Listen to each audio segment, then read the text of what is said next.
seus lindões, Croiser aqui, e no vídeo de hoje eu vou falar sobre a quarta temporada de Stranger Things, porque finalmente o volume 1 estreou nessa sexta-feira, dia 27, e gente, vamos poder falar abertamente sobre essa temporada que tá incrível. A gente esperou 3 anos, sabe, teorizou muito aqui em conjunto, e obviamente nesse vídeo aqui eu vou falar de todos os detalhes, de todos os arcos com spoilers, mas caso você ainda não tenha assistido ainda, tem vídeo sem spoilers já aqui no canal, vou deixar o link aqui na descrição, no card também. Então assim, gente, eu tava louca pra que vocês vissem e a gente começasse a ter essa discussão aqui e também especular bastante. Inclusive, já fiquem avisados aí, hein? Esse vídeo vai ter muitos spoilers, porque eu vou falar de todos os detalhes da temporada. Como vocês sabem, vão ter muitos vídeos aqui no canal, então pra não perder nada, se inscreve e clica no sininho pra receber notificação pra quando eu tiver um vídeo novo, que eu sempre trago as novidades dos filmes e das séries aqui pra vocês o quanto antes vocês sabem.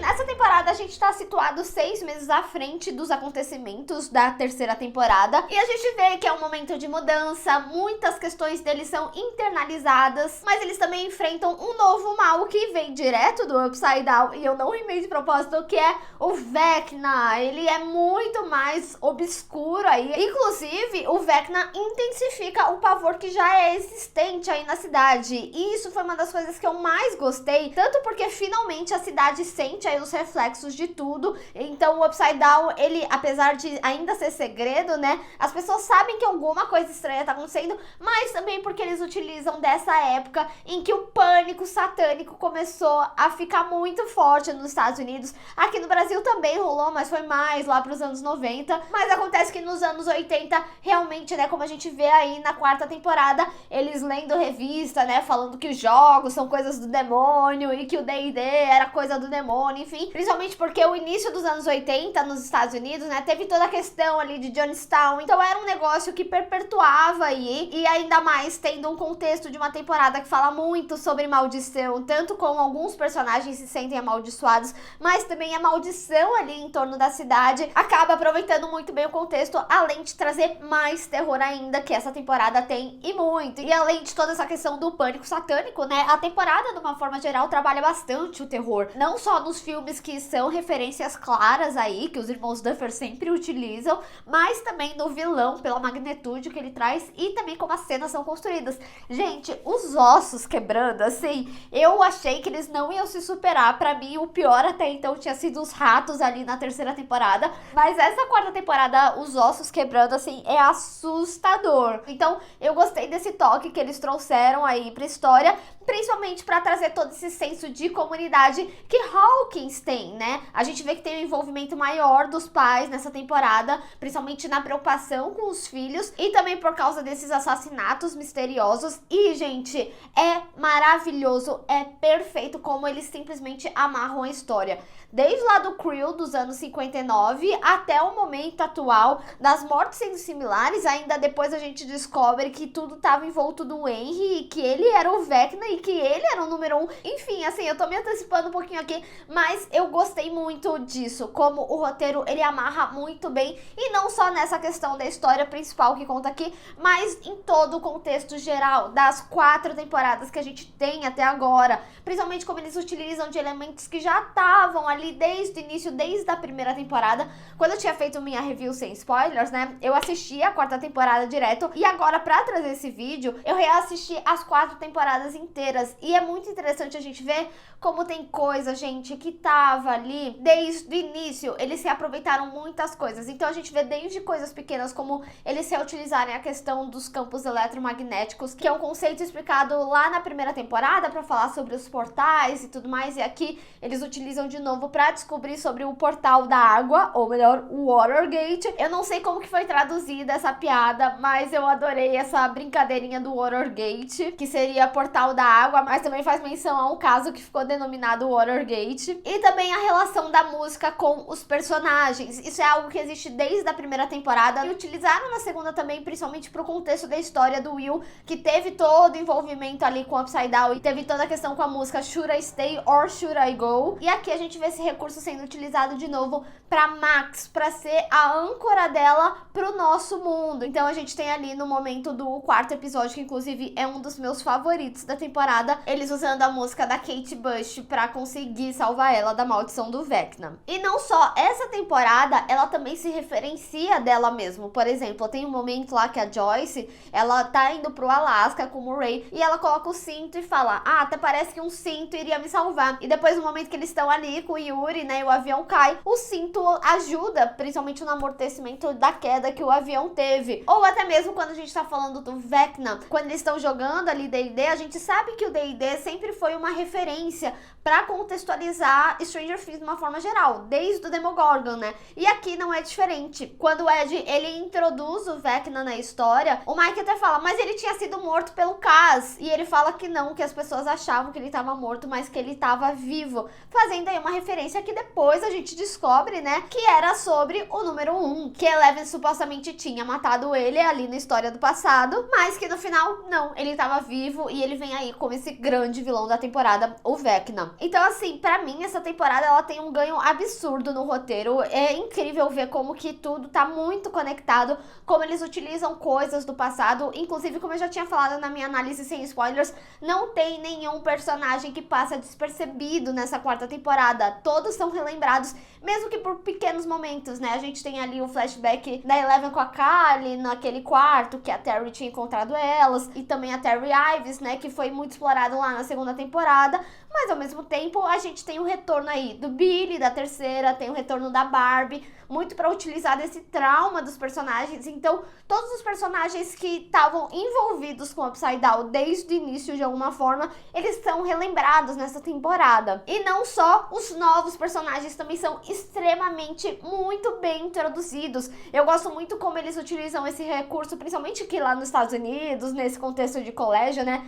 Que você não necessariamente tem todas as aulas com a mesma pessoa, aí você fala, eu fazia português com você, sei lá. Então eles criam essa ambiência que as pessoas se conhecem, ou que em algum momento elas tiveram aula juntas, ou que passava despercebido porque um era popular, o outro era esquisitinho. Enfim, eles conseguem construir uma ambientação e um background muito bem inserido pra todos esses personagens. Então o roteiro, gente, numa forma geral aqui nessa temporada, tá muito, muito bom. Como eu tinha falado já, não que antes não fosse bom, mas eu falo isso até mesmo quando a gente vê o primeiro episódio. Gente, o primeiro episódio, pra mim, foi um dos melhores retornos de temporada que eu vi nos últimos tempos, porque até reassistindo as temporadas de Stranger Things, eu vejo como eles foram muito direto ao ponto logo no primeiro episódio. Eu terminei gritando, eu não esperava aquele momento final ali com a Chrissy, mas não só por isso, todos já começam a se direcionar muito pro mistério do Vecna entre o primeiro e o segundo episódio, e antes era um negócio que ia rolando mais ao longo aí da temporada. Inclusive, né, mérito de anos aí, é muito interessante ver como cada um vai se envolvendo de uma forma diferente e que no final, lá na frente, eles vão se encontrar, mesmo que seja de uma forma despretensiosa, como foi o caso do Ed, né, que não estava envolvido em nada e acaba acontecendo ali no trailer dele, quando a Chrissy só tava pedindo ajuda pra ele. E como eu falei, essa temporada ela é muito definida nas minúcias aí, não só no roteiro, mas na trilha sonora também. A gente sabe que o Stranger Things sempre trabalhou muito bem a trilha sonora, é muito legal a gente ver várias músicas dos anos 80, como por exemplo aquela música You Spin Me Round, quando eles estão ali no Rinkyomania, ou até mesmo quando o Jason tá falando do Ed no segundo episódio, que quer ir atrás dele, aí toca Psycho Killer, como se ele fosse um monstro. Ou até mesmo no momento ali que a gente vê a Erika indo jogar D&D e a menina tá lá cantando o hino, mas a Erika aparece com a bandeira dos Estados Unidos e como ela mesma já tinha falado na terceira temporada, você não soletra América sem Erika. Então assim, são tão pequenos os detalhes que estão ali, sabe, que se referencia da série o tempo todo. Sério, é absurdo e também me faz pensar pensar que a série ela pode utilizar de outras músicas que a gente talvez nem lembre direito aí, principalmente quando a gente tem um momento ali da Nancy, né, próximo do final da temporada. E também, né, todo o contexto ali da Max. Gente, essa música, ela vem tão absurda e todo o significado dela, sabe? Assim, detalhe é o que essa temporada tem. E dito tudo isso, a gente já percebe que a temporada, ela teve um ganho técnico, assim, absurdo, e eu não podia deixar de falar sobre a técnica de filmagem também. Eu já tinha comentado no meu vídeo sem spoilers que tem umas transições absurdas que acontecem. Tem dois momentos que eu acho maravilhoso aí na série, que é a jornada da Nancy, quando ela vai querer investigar o trailer, aí ela sai da escola, aí tem uma volta e aí já tá no cenário ali dos trailers, ou até mesmo próximo do final, né, quando os adolescentes estão no Upside Down e estão procurando um portal, aí todo mundo vai ali pra casa do Ed e eles fazem um espelhamento do Upside Down e do mundo real de 4 personagens na bicicleta. Então assim, gente, é absurdo, sério, é muito bonita de se ver essa temporada e lógico, todo o contexto de terror. É uma temporada que ela é um pouco mais escura e obscura, tanto da forma que é trabalhado nos personagens, mas principalmente no vilão. O vilão, ele precisa dessa obscuridade, principalmente quando a gente tá falando sobre a origem dele, quem que é ele. E antes de falar de cada arco, outro aspecto que eu não posso deixar de falar sobre essa temporada é como eles fazem paralelos. O Upside Down, ele é um mundo espelhado, né, do nosso. Então, em muitos momentos, essa narrativa, ela vem com espelhamento. Como, por exemplo, o momento ali do jogo de basquete do Lucas com o D&D. Apesar da gente estar falando de dois momentos reais, né, que não necessariamente está acontecendo no Upside Down, o D&D é uma pequena introdução aí pra essa história que a gente vai acompanhar. Então, eu gosto como, narrativamente, eles também te contam essa história, principalmente no vencimento ali do jogo no final. E não só isso, eu amo também o paralelo que esse momento do jogo e do D&D faz com os Sinclairs, né? Porque quem finaliza os dois jogos é o Lucas e a Erika. E o ritmo dessa cena, gente, é magnífico. Sério, eu amei muito. O que pode ser um spoiler pro nosso final, né? Eles vão vencer o Vecna no final do volume 2. Então agora vamos falar de cada arco, que eu sei que vocês gostam muito e eu tava louca pra falar um pouquinho de cada um deles. Vamos começar ali pela Rússia, porque eu acredito que essa história aqui do contexto geral da temporada é uma das que fica um pouquinho mais afastada. A da Califórnia também, mas eles acabam se envolvendo mais com o contexto geral, porque eles sabem das informações externas, né, que Hawkins está problemático e tudo mais, mas na Rússia tem toda essa missão de resgatar o Hopper. Como eu já tinha falado no meu vídeo sem spoilers, né, a Rússia, eu acho que ela vem quase como um personagem. Quando eles tinham introduzido lá na terceira temporada,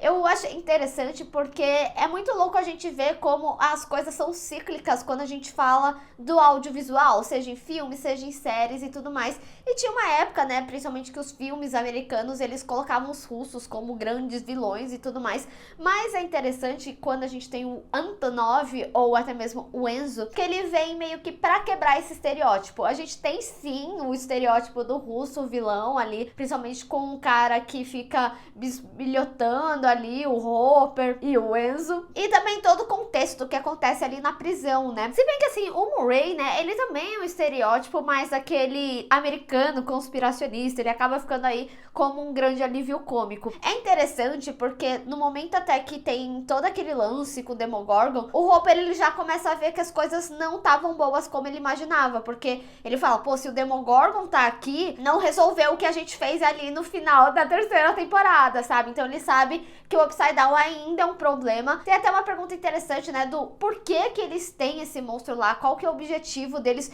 Inicialmente, quando a gente começou a teorizar e tal, eu tinha falado muito sobre a possibilidade deles tentarem reproduzir o experimento que aconteceu lá nos Estados Unidos. Só que aqui nessa temporada não dá a entender isso, mas eu queria entender mais o porquê que eles pegaram o Demogorgon. Será que é só o jogo pelo jogo, só pela maldade ali mesmo? Ou teria um envolvimento maior? Eu acho que esse é um mistério que começa a ser trazido aqui, até porque os russos, eles estão desde a primeira temporada. Não sei se vocês lembram, né? A Eleven, ela tenta interceptar uma conversa com o general russo e todo experimento, de uma forma geral, teve o apoio do governo dos Estados Unidos, que agora é contra, vem como grandes vilões, né, pra terminar ali com a Eleven de alguma forma, vai atrás dela. Então eu acho, e talvez que possa ter um envolvimento maior da Rússia, até porque eu acho que não faz tanto sentido eles criarem toda uma operação ali debaixo do shopping na terceira temporada pra ser só só pra pegar o Demogorgon. Acho que tem mais a ser explorado aí. Inclusive, gente, preciso dizer, a cena do Demogorgon é desesperadora. Eu sei que eles não iam matar o Hopper ali e tudo mais. Ainda assim, me deu um ataque assistindo essa cena, sabe? Mas eu preciso dizer aqui pra vocês, como eu já tinha falado no meu vídeo sem spoilers, eu não gostei muito da explicação que eles deram pro Hopper tá vivo, né? Criou-se todo um mistério em cima disso, de como. E ainda mais numa temporada que a gente tem o Vecna como vilão e a gente descobre que ele tem o poder de modificar o tempo. E aí a gente passa a entender o porquê que os relógios, eles eram tão importantes, principalmente em toda a divulgação aí da quarta temporada. Acho que eles poderiam dar uma explicação um pouco mais elaborada aí, e não só tipo, ah, ele tava ali embaixo, sabe? Reassistindo a terceira temporada, realmente a Joyce, ela sai muito avoada, até porque os russos estão chegando, e são os mesmos russos que pegam ele ali quando eles mostram o contexto, né, dele tá vivo e tudo mais. Então, assim, é um negócio que faz sentido? Faz sentido. Poderia ser mais elaborado? Poderia ser mais elaborado. Assim como o Dr. Brenner tá vivo, né? Apesar que aí, nesse caso, gente, eu acho que vai ter um contexto maior, inclusive pra quinta temporada. No meu vídeo de teorias eu vou falar um pouquinho mais do que eu acredito, mas eu acho que a história do Brenner, ela veio como algo que ainda vai ser explorado mais. Entretanto, reassistindo, né, a gente vê que lá na segunda temporada mesmo, principalmente naquele episódio que a Eleven tá na cidade, o cara que já tinha trabalhado com ele no experimento e ela e a Kali atacam, ele já tinha afirmado, não, ele tá vivo. Teve toda a questão, né, da visão que a Kali fez, a Eleven vê e tudo mais, mas é uma teoria antiga, a gente já imaginava que ele ia estar vivo, só que a série ela não explicou ainda. Eu acho que o dele vem uma explicação a mais aí. Mas voltando aqui pra Rússia, né, muita dor no coração ver o Hopper sofrendo, mas eu gostei muito que eles trouxeram um background maior pra história dele, porque nas temporadas anteriores a gente sabia muito o quanto que ele sofreu com a perda da filha, principalmente na primeira temporada, que essa história ela começa a ser contada em paralelo quando ele tá procurando o Will e tudo mais. Mas é muito interessante que, reassistindo já sabendo do contexto da quarta temporada, né, ele sempre falava como ele se sentia amaldiçoado, e eles exploram mais esse sentimento aqui na quarta temporada e traz um contexto maior, falando da época da guerra, que ele se sentia condenado, muito porque ele queria se provar pro pai dele, mas o que ele se envolveu ali na guerra acabou fazendo com que condenasse a filha dele, e também trazendo mais contexto pro que a gente viu na carta do Hopper ali no final da terceira temporada. Ele já falava do sentimento sobre ele precisar da Eleven, ele precisar da Joyce, e aqui a gente vê ele de fato falando aquelas palavras, né, sobre como ele precisava delas e não necessariamente elas que precisavam dele. E aí volta, né, a culpa dele falando que sente que ele condenou a Joyce porque acredita que ela morreu com tudo que aconteceu ali na Rússia. E eu não sei vocês, mas no momento que eles se reencontraram, gente, sério, eu chorei da primeira vez que eu assisti, porque é muito potente, é muito bonito, sabe? E tendo todo o contexto do final da terceira temporada, sério, maravilhoso. Eu não sabia que ia ser tão bonito assim o reencontro deles. E devo dizer também, né, que gosto do Murray, como ele entra aí no arco, apesar que eu acho que eles usam demais do karatê dele, né? A gente já sabia que Karate Kid ia ser uma referência pra essa quarta temporada, traz momentos hilários aí, mas acho que eles utilizam demais, principalmente ali na prisão russa, mas tudo bem. Eu sei que assim, gente, quando eu vi ele falando, acabei de voltar da minha aula de karatê, na primeira cena eu falei, isso eles vão usar, tenho certeza. Inclusive, gente, fiquem atentos aí nas minúcias da série, nada é à toa nessa temporada. A Joyce, apesar dela ficar um pouco à deriva aí da história do Hopper, eu preciso dizer que eu amei que o trabalho dela era vendendo enciclopédia, muito aquela época, mas também, gente, uma coisa que eu não posso deixar de falar da personagem é sobre a garra dela e a persistência, principalmente porque eu reassisti as temporadas anteriores e é absurdo assim o que acontece com ela na primeira temporada, quando ninguém acreditava nela, e aqui a gente vê muita persistência a ponto assim dela ir pro Alasca, ir pra Rússia, tudo atrás do Hopper. Então assim, é magnífica a personagem e ela continua muito bem nesse aspecto aqui. Agora, como eu tinha falado, né, o outro arco que fica um pouquinho mais ausente ali é o da Califórnia. Primeiro que acontece exatamente o que eu imaginava, né, a Joyce ela não quer contar sobre o Hopper até ter certeza que tudo vai ficar bem, senão todo mundo ia a querer ir junto com ela na missão e tal, então acontece em separado ali. E depois, principalmente quando a Eleven sai de cena, ele é um arco que acaba ficando um pouquinho mais de apoio, porque ó, tirando os acontecimentos da Eleven, né, eles ficam muito em torno da Eleven ter sido presa e tudo mais, mas a missão deles é ter essa descoberta de pra onde a Eleven foi, né, eles sabem que ela tá ali com o Dr. Owens, mas também é o que traz momentos bem divertidos. Eu gosto desse arco da Califórnia, principalmente porque a gente tem a adição do Arguile, e o Arguile, como eu tinha falado, ele traz a normalidade. Então, quando ele vê, por exemplo, aquele agente todo baleado entrando na van dele, ele surta, sabe? E é engraçado porque finalmente tem a galera dos anos 80 da erva. Inclusive, eu adoro a Eleven falando, né, que o Jonathan disse que é algo que é natural, só não é pra contar pra Joyce, sensacional. E ele também vem como um alívio cômico aí, e também contrapõe bastante com o Jonathan, que tá com esse problemão, que ele não quer seguir o sonho da Nancy, ou seja, não quer ir pra mesma faculdade que ela, e eles estão nesse relacionamento à distância, fazendo o possível pra dar certo,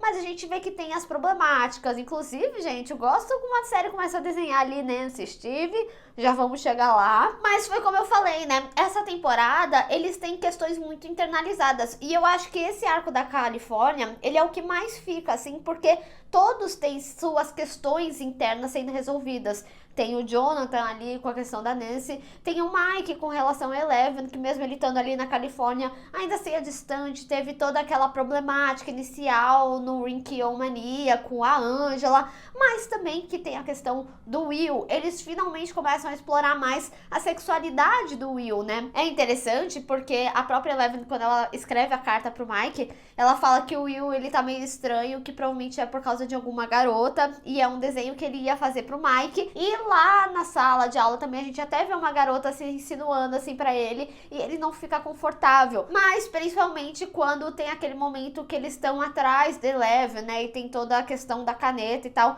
e ele fala, né, que às vezes é difícil falar pras pessoas que a gente ama o que realmente sente, porque a gente nunca sabe como a pessoa vai reagir, falando muito do sentimento dele com relação ao Mike. E eu preciso dizer que eu tô muito curiosa em saber como que vai ser essa descoberta pra ele, né? E também, gente, o que tinha naquele desenho, pelo amor de Deus, quero muito saber. E também é um arco que acaba viajando mais pra lá, pra cá, e aí eles chegam até na Suzy. A Suzy tem sua participação, lembra que eu falei que nenhum personagem é esquecido? A Suzy retorna, e é muito interessante porque assim, gente, o cenário da Suzy é completamente assim, filme da sessão da tarde, tipo, Esqueceram de Mim, sabe? Todo esquema que eles fazem ali pra enganar o pai, pra conseguir usar o computador e conseguir a localização de onde tá a Eleven, etc. E eles mentem, né, falando que é pra um jogo do Projeto Nina. Sério, sensacional como eles amarram tudo, e é uma parte bem divertida. Mas como eu falei, né, acaba sendo outro arco que fica mais aleatório, mesmo que esteja ali dentro da missão. Então acaba sendo um arco mais de apoio, principalmente pra toda a questão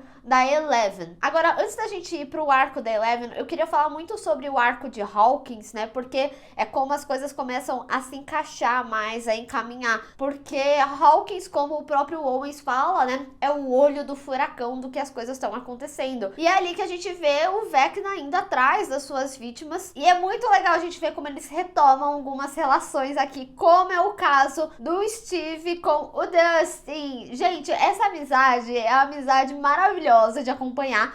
Mas é mais legal ainda a gente ver como ele fica com ciúme do Ed. E depois ainda a gente vê ele e o Ed meio que se resolvendo e falando do Dustin. Sério, é sensacional essa parte que eles construíram. Mas falando em Steve, né, também gostei como eles exploraram mais a amizade dele com a Robin. Principalmente depois da revelação ali na terceira temporada. Inclusive aqui nessa quarta eles exploram mais a sexualidade dela. E, gente, eu falei que vocês iam amar como que a Macbeth, ela vem aqui pra temporada. É o grande crush aí dela, e como eu tinha falado, né, eu acredito que a Vicky talvez seja um negócio mais pro final da temporada e que faça mais sentido pra quinta temporada. Então, tipo assim, que nessa quarta temporada a Robin, ela fale pra Vicky, né, que ela gosta dela e tal, e na quinta elas estejam mais juntas e talvez assim ela se envolva nas questões de Upside Down e nas questões de Hawkins de uma forma geral. Aqui é uma participação bem pequena, pelo menos por enquanto, mas já é maravilhosa. Aquele pequeno momento que a gente tem delas, já dá pra ver que elas têm uma sinergia muito muito legal. Vai ser um casal muito interessante de acompanhar. E também gosto, né, de como eles desenvolvem, principalmente tendo em vista o contexto da época. E aí, por isso que eu retomo, né,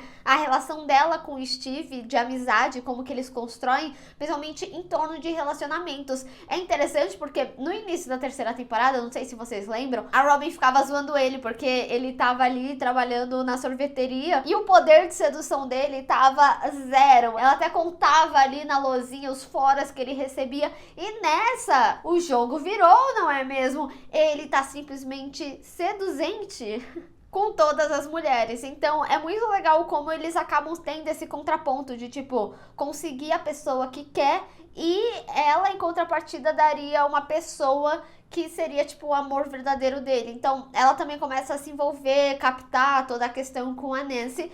E aí, gente, gosto de como eles acabam trazendo essa relação do Steve e da Nancy de novo. Porque tem até o momento que o Steve fala, né, que não lembra por que terminou. E de fato, foi um negócio tão assim orgânico que a série fez, né? Mas pra quem não se lembra, principalmente quando a Barbie sumiu e tudo mais, o Steve ali foi muito negligente, né? Ele tava muito preocupado, tipo, que o pai ia descobrir da festa e ela super preocupada com a amiga. E o Jonathan começou a se envolver mais no mistério. Então foi uma relação que ela foi se afastando. Também tinha um contexto muito parecido com o da mãe dela, né? De tipo, que ela até fala que a mãe se casou com um cara que era mais velho, mas que tinha uma vida estável. E a gente até vê nessa temporada, né? Que é uma relação que, assim, parece que eles se odeiam, mas eles estão juntos. Teve até toda aquela questão com o Billy na terceira temporada.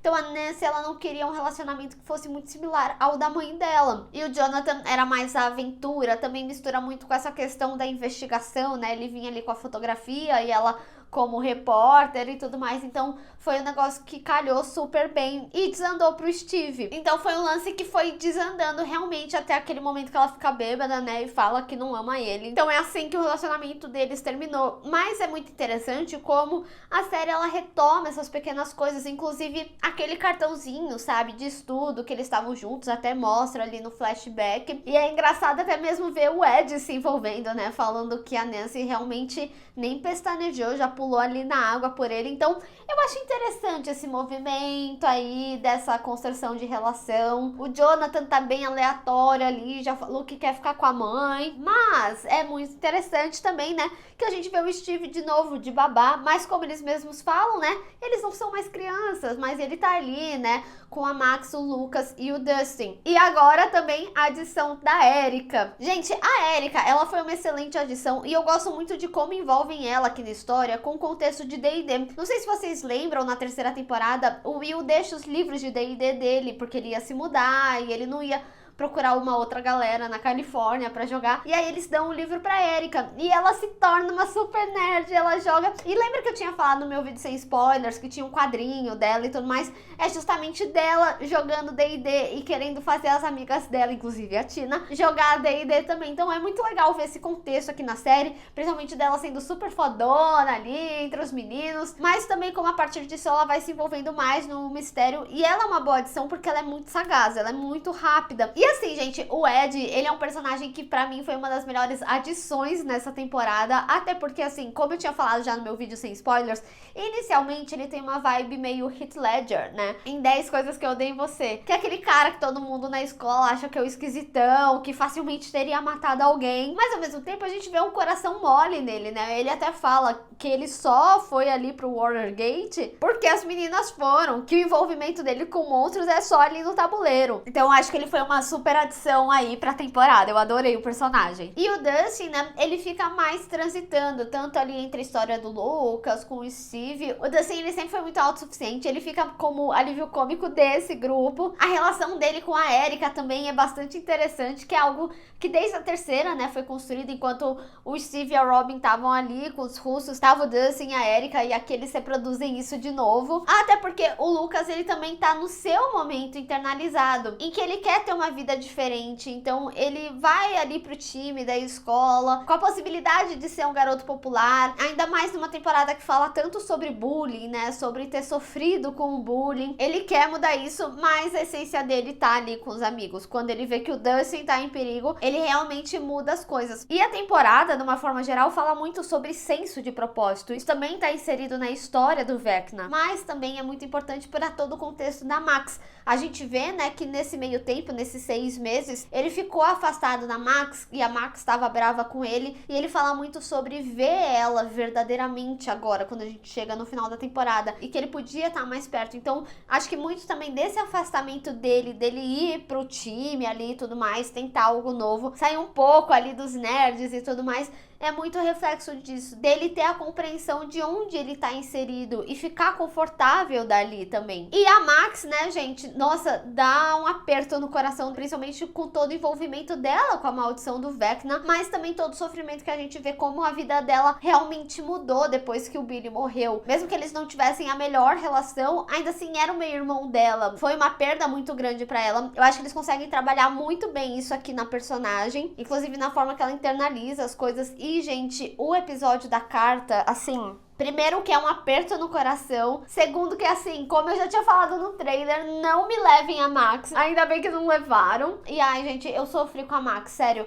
Assim, a história dela é um contexto tão pesado. E olha como o Vecna, ele é ardiloso, né? Porque quando a gente chega lá no primeiro episódio e ela tá falando das coisas que aconteceram na vida dela, desde a perda do Billy, inclusive que ela e a mãe dela mudaram de casa, o padrasto foi embora. E quando ela fala do padrasto, né, ela fala que ele era um escroto, que era melhor ele ter ido mesmo, então que isso meio que facilitou a vida delas. E quando ela tá lá com a carta pro Billy e tudo mais, o Vecna, ele vem de uma forma como se o que ela tivesse falado sobre o padrasto também valesse pro Billy, porque por mais que eles não tivessem a melhor relação, ainda assim eles se gostavam, eles se protegiam. O Billy tinha um lance de proteção com a Max, um pouco abusivo, mas ele fazia o papel de irmão mais velho, né? E muito da atitude do Billy, a série deixava claro que tinha a ver com a pressão do pai, a forma que o pai tratava ele também. Então não são equivalentes, ou a forma que ela pensaria seria equivalente do Billy e do padrasto, sabe? Mas o Vecna vai a fundo aí no trauma. Esse quarto episódio pra mim é um dos meus favoritos. Ele tem um cuidado extremamente grande e é interessante eles explorarem mais disso nela, porque se a gente pensa, né, os personagens que foram entrando, eles acabam tendo um envolvimento meio que rápido ali com o Upside Down, de uma forma geral, enquanto os outros tiveram toda uma fase de descoberta, não foi tão sopetão, sabe? Então a gente começa a ver uma construção de background muito mais profundo para esses personagens, e também ao mesmo tempo é muito interessante a gente ver a série trazer personagens que simplesmente não fazem ideia. Por exemplo, a Robin, ela teve todo o envolvimento ali no final da terceira, mas ela não teve contato direto com o Upside Down, só aqui nessa temporada. Então é interessante ter esse olhar novo ali pro lugar. O Ed também entra com isso, mas eu acho que ele combina com o contexto de uma forma geral. Eu gosto muito como a personagem, ela engrandece nessa temporada. E é interessante também porque dá uma folguinha ali pro Will, né? O Will sofreu o suficiente ali nas 2 primeiras temporadas, principalmente na terceira um pouquinho também, mas passou o bastão pelo jeito ali pra Maxine, que aí teve todo o envolvimento com o Billy, sofreu muito ali na terceira e o sofrimento continua aqui nessa quarta. Mas a história dela começa a ter um contexto muito interessante quando a gente fala do mistério da temporada, de uma forma geral, e também do envolvimento das vítimas do Vecna, né? A gente tem a Chrissy como a primeira vítima, e é interessante porque no primeiro episódio, né, a gente vê que ela tinha problemas. Lógico, eles precisavam de personagens novos pra matar, pra não ser ninguém do elenco original. E mesmo que sejam personagens novos, ainda assim eu acho que a série ela constrói muito bem o background deles, né? Por exemplo, a Chrissy, a gente super consegue já compreender que ela tinha alguma coisa com bulimia, muito pela pressão da mãe, e cada um dos que foram mortos, né, mesmo que eles tivessem menos destaque que a Chrissy, por exemplo, o Fred teve toda a questão ali do acidente que ele saiu vivo, mas a pessoa que tava com ele não. Já o Patrick dava a entender que alguém batia nele, então todos eles tinham traumas muito grandes, então a gente consegue compreender esse background. Eu acho que a série acerta em cheio pra trazer esses novos personagens, mesmo que eles venham pra morrer. E tudo isso, inclusive, vai fazer um grande paralelo pra Eleven, porque a Eleven, toda a questão da perda dos poderes dela também é pra lidar com os demônios dela. E é por isso que eu falo, né, apesar da temporada ter a divisão geográfica aí dos arcos, tem os arcos que eles conversam mais entre eles, né? Eu acho que esse de Hawkins e da Eleven, de uma forma geral, eles conversam e muito. Primeiro que tem ali o centro de tudo, que é a história dos Creel, né? A gente finalmente entendeu esse contexto, até porque é uma temporada que traz mais do contexto dos experimentos. Gostei muito que eles exploraram mais, mas ao mesmo tempo também traz algumas dúvidas, como por exemplo, a 6, ela já tinha morrido até o momento ali de 79. Os experimentos experimentos eles são substituíveis, né, para existir um outro número 6, ou eles separam por tipos de poder, né? Porque de uma forma geral o que a gente vê do experimento aqui é que são experimentos com telecinese, então todos ali têm poderes muito similares ao da Eleven, ou são treinados como a Eleven é treinada. Até porque, né, o Vecna, que a gente descobre que é o número 1, que a gente descobre que é o Henry dos Creel, tem os mesmos poderes da Eleven. Eles fazem esse paralelo. Inclusive, foi o que eu falei, a temporada ela é cheia de paralelos. Não só narrativo de mundo e Upside Down, mas também esse paralelo entre o Vecna e a Eleven. E olha que interessante, gente. Não sei se vocês separaram, mas a Eleven, quando ela mata, né, o número 1 ali na história do passado, é muito similar à forma que ela mata o Demogorgon na primeira temporada. Evapora da mesma forma. Eu tô, assim, muito curiosa de como eles vão desenvolver mais a partir dos eventos finais dessa temporada. Vai ter um vídeo aqui no canal falando só sobre esse final, inclusive com teorias de coisas que eu acredito de como essa história pode se direcionar. Mas eu confesso que eu fiquei muito impressionada de como a gente chega nesse final, de como a história, ela amarra tudo o que tava contando aqui pra gente. E também a gente entende a motivação do Vecna, né? Eu gosto como eles trabalham ele no estilo do Freddy Krueger, que eu sei que o Freddy Krueger é muito mais ali nos sonhos das pessoas, e aqui em Stranger Things elas estão em transe, então é muito mais com os traumas dessas pessoas, e ele faz com que as pessoas enfrentem o trauma delas,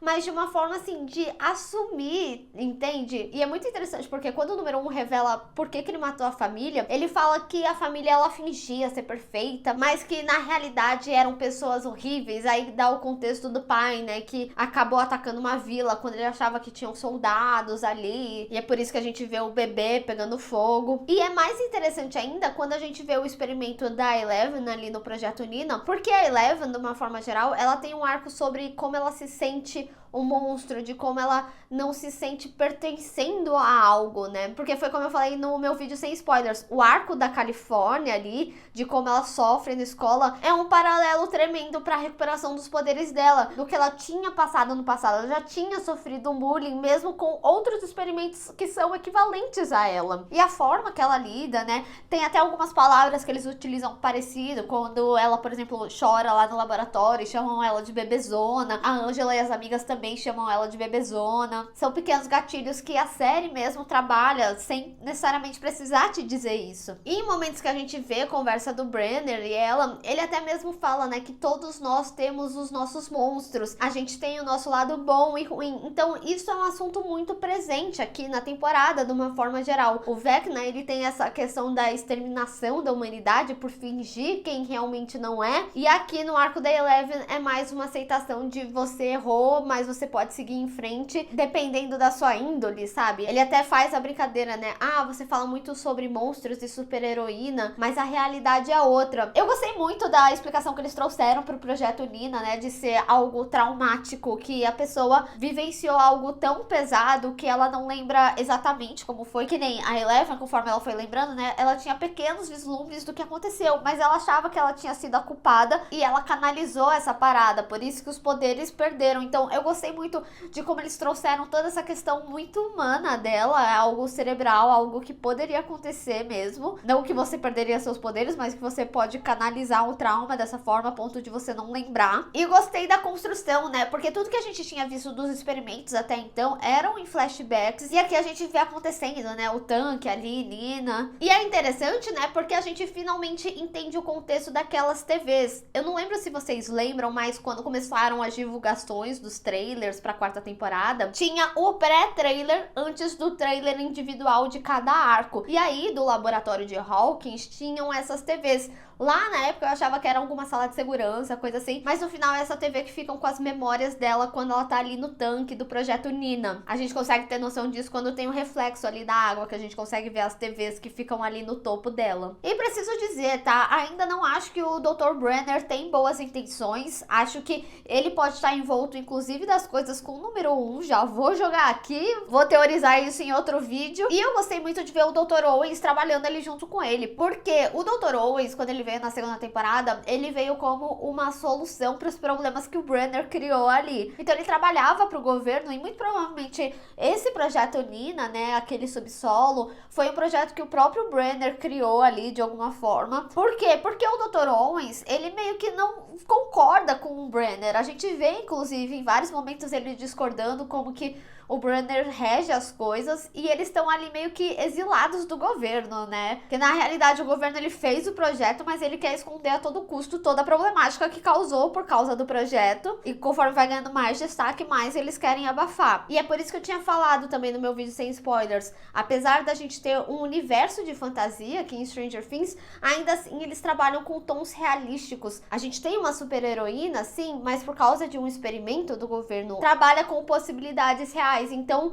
é muito legal que quando a gente tenha todo esse arco da Eleven e do Vecna e o paralelo dos dois, seja por questões assim, inclusive por questões tão humanas, né? A gente vê que a perda dos poderes da Eleven é uma questão completamente humana. É o trauma que ela esqueceu. E o Vecna é o contraponto do trauma que você quer lembrar. Então, assim, é incrível esse paralelo que a série traz, sabe? Entre o nosso vilão e a nossa heroína. E, gente, olha que interessante. Stranger Things tem umas temporadas cíclicas, né? Tanto de estrutura, por exemplo, a segunda temporada também tiveram 9 episódios e a quarta também vai ter. Mas como jornada mesmo, né? Inicialmente a gente vê eles em conjunto. A Eleven tem a sua jornada pessoal e também de desenvolvimento dos seus poderes, e já na terceira eles em conjunto de novo, e nessa quarta ela com a sua jornada individual sobre os seus poderes. E também complementares, muito do que a Kali já tinha falado pra Eleven vai fazer total efeito pra ela na quarta temporada. E é interessante porque a perda dos poderes da Eleven era algo que já estava sendo falado desde a segunda temporada,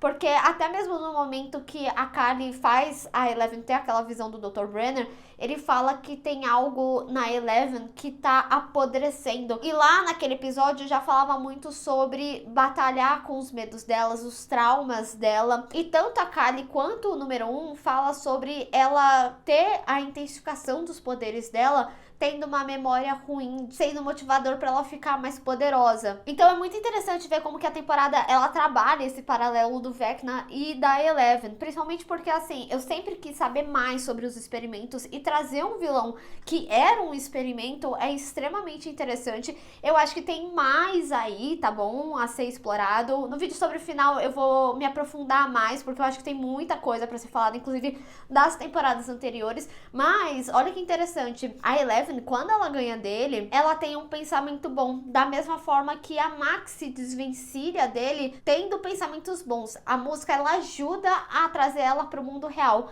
mas o que faz ela conseguir vencer ele ali também é tendo os pensamentos de momentos bons que ela teve com a galera. Então é muito interessante a gente ver esses contrapontos de como eles são feitos, né? De como ele trabalha os traumas das pessoas e como ele é vencido pelos pensamentos bons. E é muito interessante como eles trazem essa história do Vecna, Henry, número 1 e tudo mais, como a origem de tudo, né? No final é isso que a série acaba contando pra gente. Ele ter a percepção dos poderes dele lá em 59 e os poderes dele ser uma reprodução do que são os experimentos que a gente viu Eleven desde o início, é assim extremamente interessante a série trazer dessa forma a história sendo contada. Por isso que eu acho que tem mais aí a ser explorado. É assim absurda a forma que a série contou essa história pra gente, que por mais que seja uma história sendo contada em diálogo, ainda assim ela também é vista ali pela Nancy. Tem questões ali que ele fala que vai fazer sentido com coisas que a gente já viu ao longo da temporada. É assim, impossível você não terminar o 7º episódio gritando com tanto de informação e com a informação que tivemos de quem era o Vecna. A 4ª temporada de Stranger Things trouxe uma história extremamente interessante e eu acho que é extremamente importante a gente ter esse momento individual dos personagens que eu falei aqui ao longo do vídeo, porque também são questões que vão fazer os personagens crescerem muito, principalmente pro momento final que a gente se aproxima aí na na quinta temporada, que inclusive já foi anunciada como a última da série. Eu honestamente não tô pronta pro volume 2, mas quero, quero logo. Enfim, gente, a gente ainda vai falar mais sobre esse final. Eu quero fazer um vídeo só falando disso aqui no canal, porque eu acho que tem muitos detalhes aí, tem muitos paralelos a serem feitos,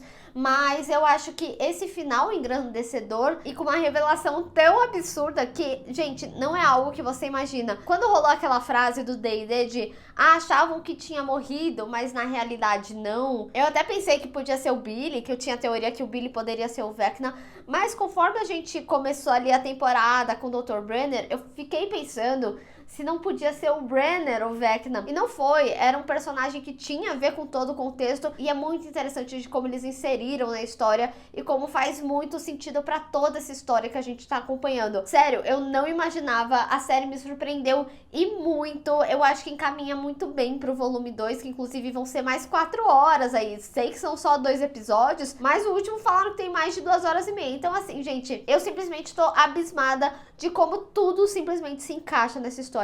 É uma aventura muito gostosa de acompanhar, tem uma qualidade técnica que engrandeceu e muito. E preciso dizer, inclusive, né, gostei muito do recurso que eles utilizaram para trazer o passado e o presente. Eles utilizaram o CGI para trazer a Eleven mais nova ali, inclusive com uma criança que era muito menor, mas para não ficar muito no CGI, eles trazem esse recurso da simulação, né, meio Matrix ali que ela passa. Então a gente tem todo o contexto dessa história no passado acompanhando com a Eleven do presente. Gostei muito desse recurso, inclusive como eles utilizam o espelhamento, né? Tem alguns momentos que a Eleven, ela tá mais velha, mas no espelho a gente tá vendo ela novinha.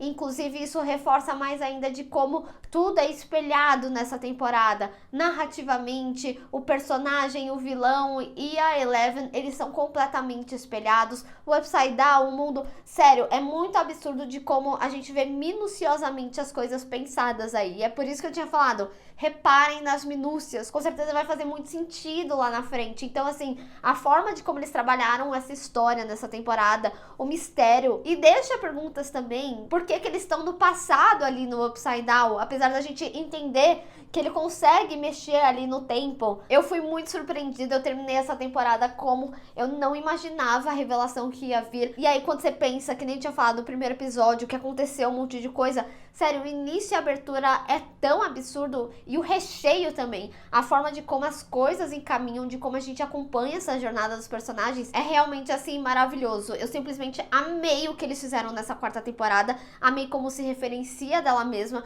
como eles utilizam coisas das outras temporadas. É como eu tinha falado, é uma grande homenagem do universo construído e pros fãs também. É um nível de detalhes absurdo, sério, foi uma temporada que valeu muito a pena a espera. E é uma história que se engrandece. Stranger Things conseguiu superar e muito. É uma temporada mais longa, tem episódios mais longos e eu simplesmente não senti. A forma que essa história é contada pra gente é absurda, sério, eu amei. Lembrando vocês que ainda vai ter a finalização dessa temporada no volume 2, que estreia no dia 1 de julho, e vai ter muito vídeo ainda falando desse volume 1 aqui no canal, e também depois especulação pro volume 2, que tá bem pertinho. Mas eu quero saber de vocês, o que vocês acharam dessa temporada, qual arco você gostou mais de acompanhar, e o que vocês esperam pro final dessa quarta temporada, pro volume 2, vamos discutir. Bem, pessoal, espero que vocês tenham gostado desse vídeo. Não esquece de deixar o seu gostei e compartilhar nas redes sociais, inclusive me segue lá, se inscreve no canal e clica no sininho para receber notificação para quando tiver um vídeo novo. Te vejo no próximo. Tchau!